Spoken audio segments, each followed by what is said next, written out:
Hey guys, so tonight, yes, I'm opening a drink. It's been a long day, and I shall indulge in front of you. That's good. So tonight, what is the narcissist's end goal? Two things here.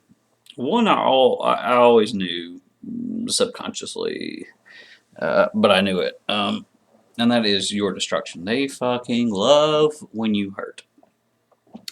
If your life is fucked up and you're miserable and everything sucks for you, they get just such a fucking kick out of that.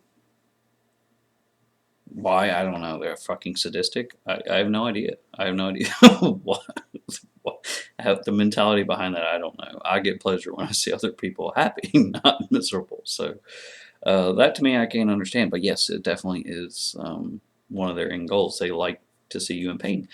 I've said it before in videos, I shall say it again, and I will probably continue to say it in many, many videos past this.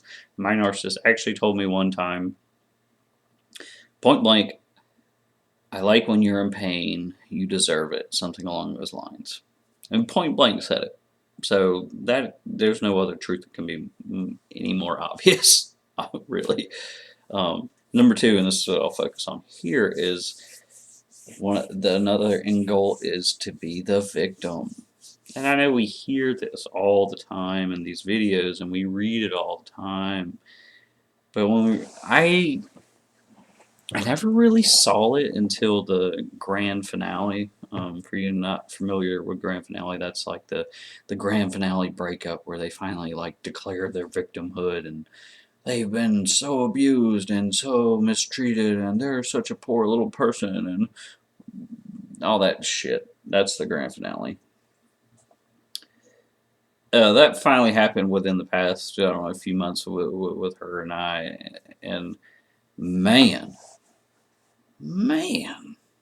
so, like, I I kind of don't even know what to say about it because she was running around telling everybody how abusive I was and what a dick I was and so on and so forth. And I mean, the first thing that struck me is, whoa, I'm the one that's been fucking abused here. Like, I'm the one that's been going through this shit, and you're running around telling everybody that it was my fault and shit. And it's just, what? No.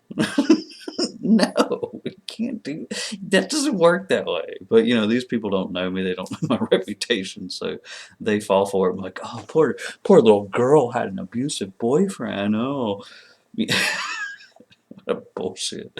But, think about it too.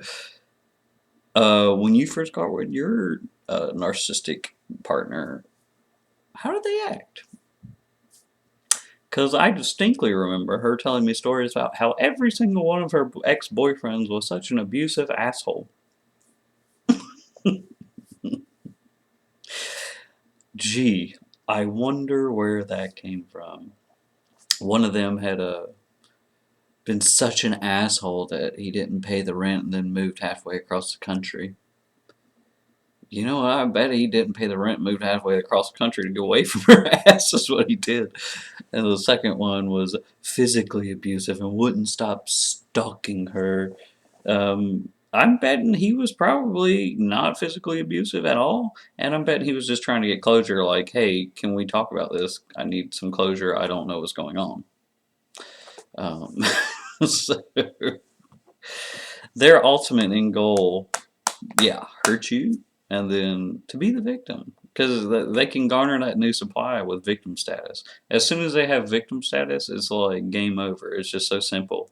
They can go up to anybody in the world and be like, I was so hurt and he was such an asshole. And, you know, anybody that's empathetic is going to be like, oh, poor little baby, let me help you. You know, it's such fucking insanity, dude. Complete and utter insanity. But, you know, just I don't even know what to say about it. It's so stupid. I literally don't. I'm speechless. And I like to talk. For me to be speechless is pretty fucking weird.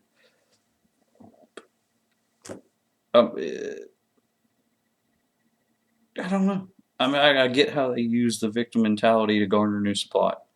Makes perfect sense to me. Like, yeah, that works really fucking well. Go cry to everybody, and everybody's gonna pat you on the back and make sure you're okay. Totally works. But in what fucking universe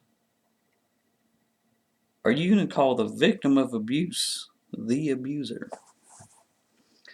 That to me, I will never.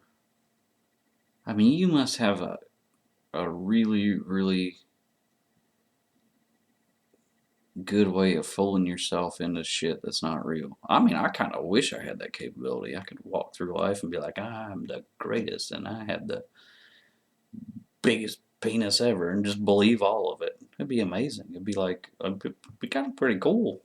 It'd be like living in a constant dream state where everything is the way you wanted it to be and nothing else mattered. But fucking silly, silly shit, man. Silly, crazy shit. So, in the story, yeah, keep those two in mind. They want to destroy you. They want to take away your happiness, and at the very, very end, in the grand finale, they're gonna work any angle they can to become the victim.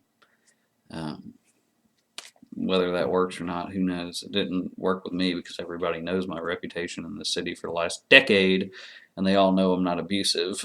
As a matter of fact, most of the girls that heard about this story were like, Nick, you've been the only guy to ever stand up for me. Nick, you've been the only guy to ever like stand in between me and a guy that was about to like get at me. You know what I mean? Like, my reputation is known well enough that it doesn't severely affect me. I'm not like being hounded by flying monkeys and stuff because there isn't any to do that. They already know me.